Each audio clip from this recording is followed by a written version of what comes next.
There's a land beyond the river that we call the sweet forever, and we only reach that shore by faith's decree.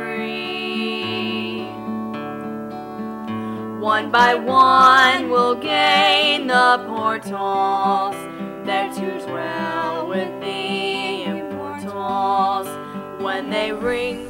We began a few weeks ago talking about the last days, and so often, like I said before, so often you begin preparing something, and then before you know it, you've got more and more and more and more material, and then you say, well, it could be 2 weeks, and it could be 3 weeks, and time just expands.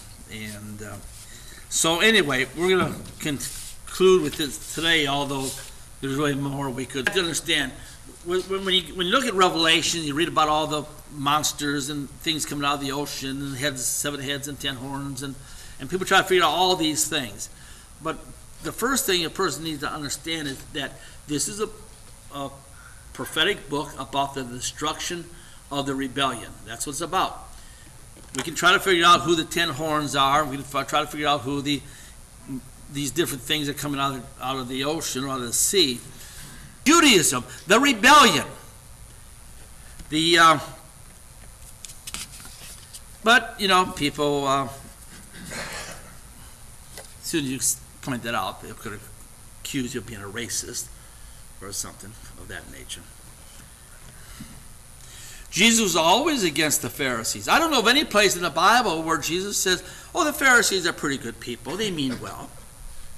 I don't know of any place where he says they mean well. I don't know of any. Does that mean everything they teach is bad? Of course not. I can listen to Joel Osteen, and I can agree with 90% of what he says, maybe even more than that. I mean, after all, basically it's just sermons on self-improvement sermons. But anyway, I can listen to a lot of these churches and listen to the preachers, and I can agree with most of what they say, perhaps. But it's what they don't say, and with their false messiah that has shrouded our nation today, and we see parked in every street corner and every television church program on TV.